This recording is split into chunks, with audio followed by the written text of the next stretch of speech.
I think we need to break up, she said. Suddenly, I was stunned by her unexpected words. In my right hand, I was holding a diamond ring, and she was looking bitterly at it. What do you mean by breaking up, Emma? You told me you wanted to marry me. That's why I'm so sorry. I've fallen for someone else. I'm very sure that you'll find someone better than me, and someone who deserves that ring more than I do. I felt like crying, but nothing came out. The girl who just broke up with me had tears brimming in her eyes and a pained expression on her face. Goodbye.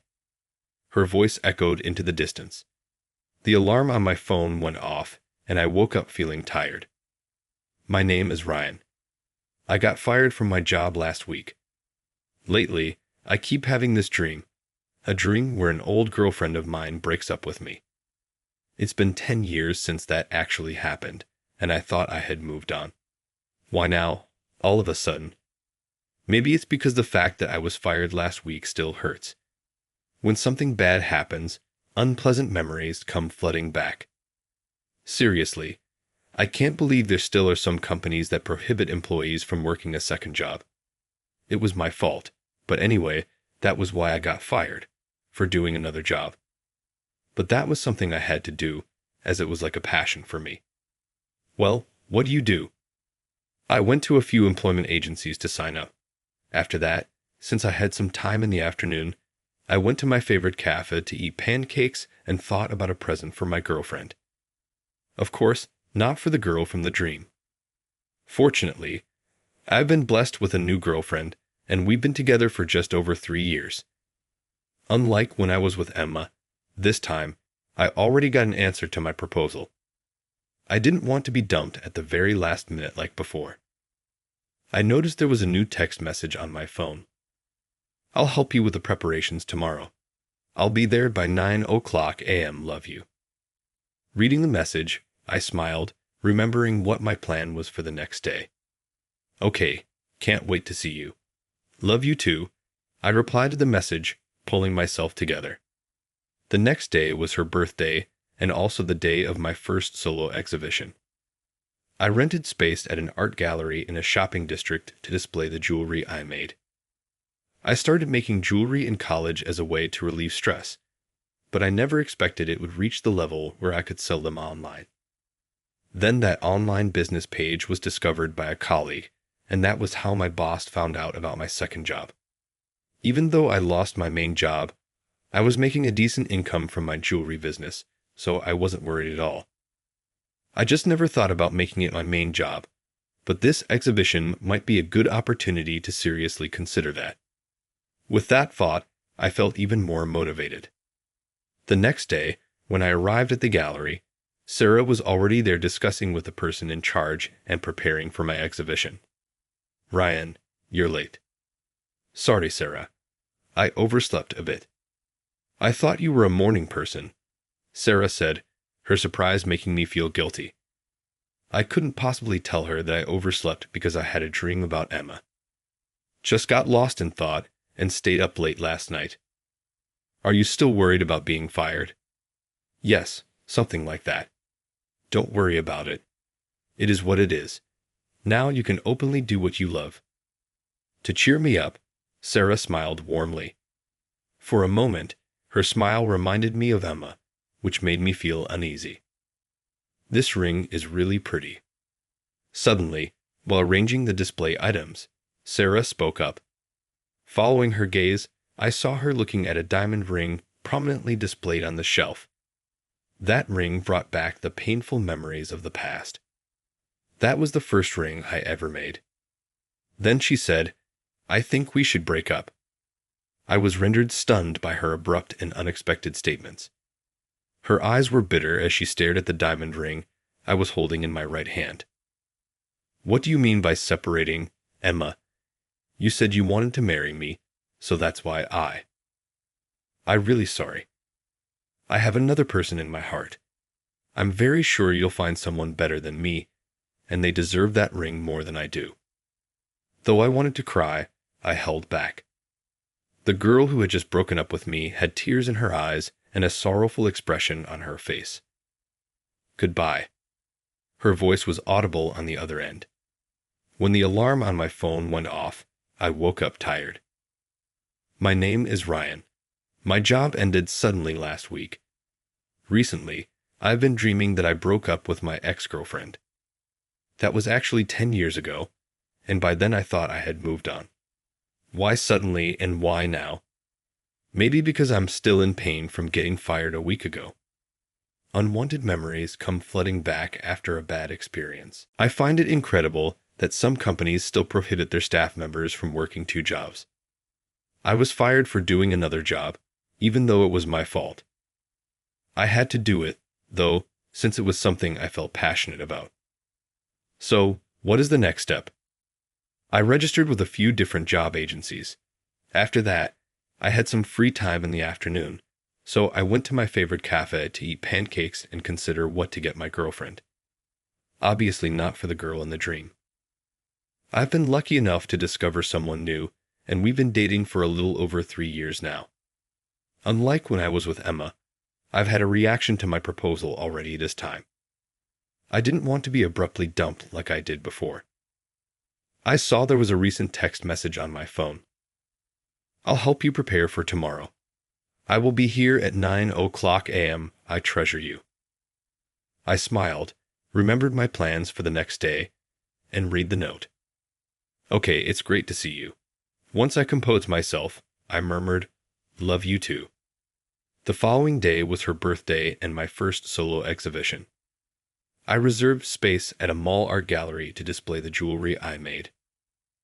When I initially started college, making jewelry was how I decompressed, but I never imagined that it would grow to the point where I could sell them online. My coworker saw the company's webpage and informed my supervisor about my second job. I was still making a good income from my jewelry business, so I wasn't worried at all, even though I lost my main job. I've just never really paid much attention to it, but this program would be a great excuse to start. That thought inspired me even more. Sarah was at the gallery chatting to the management and getting everything ready for my show when I arrived the next day. Ryan, you're late. I'm sorry, Sarah. I overslept by a little. I thought you were a morning person, Sarah said, which hurt my feelings. I couldn't possibly tell her that I had overslept due to a dream about Emma. Just got lost in thought and stayed up late last night. Are you still worried about being fired? Yes, something like that. It shouldn't worry you. It's the nature of the beast.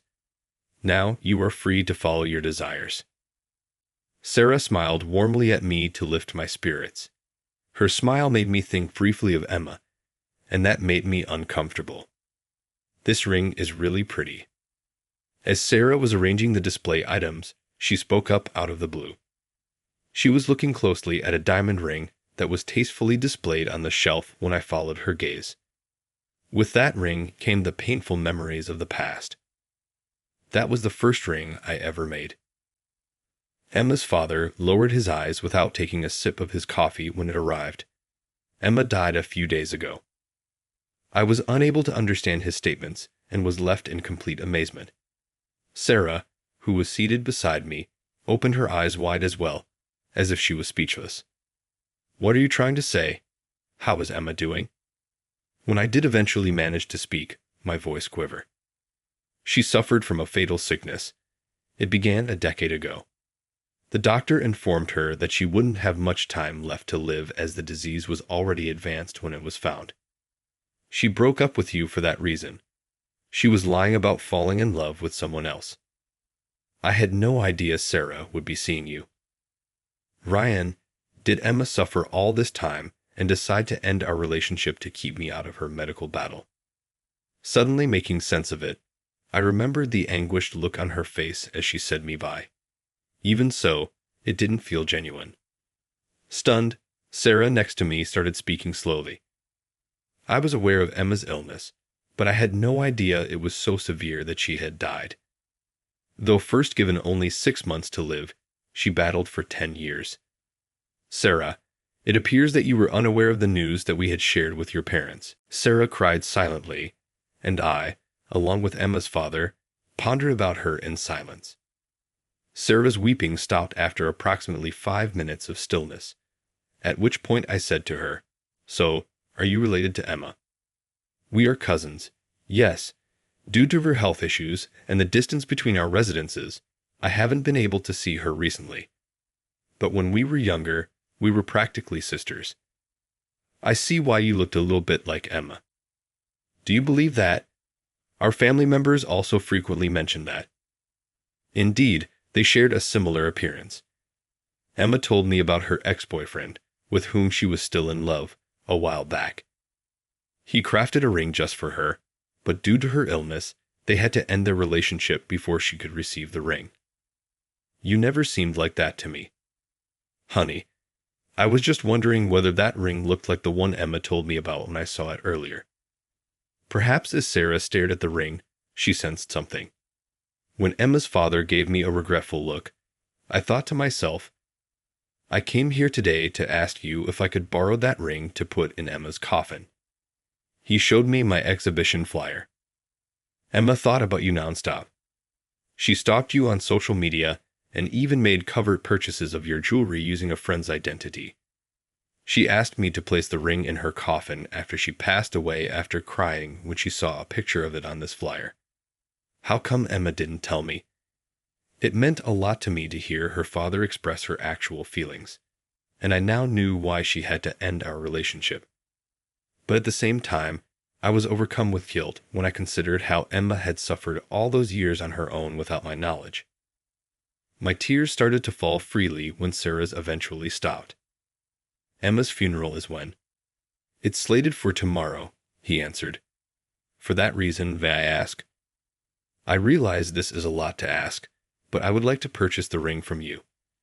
If it's not feasible, is there any way I could borrow it to at least place it in her casket at the funeral? All I want to do is grant her final desire." He gave me a serious look. He came to see me the day before his beloved daughter's funeral, only to grant her final desire after she passed away. I took his father's hand in mine. "Kindly carry it with you. Nevertheless, I made it for him. I'm grateful." His eyes were overflowing with tears, like though something had given way within of him. Sarah and I took a taxi to the assigned funeral home the following day.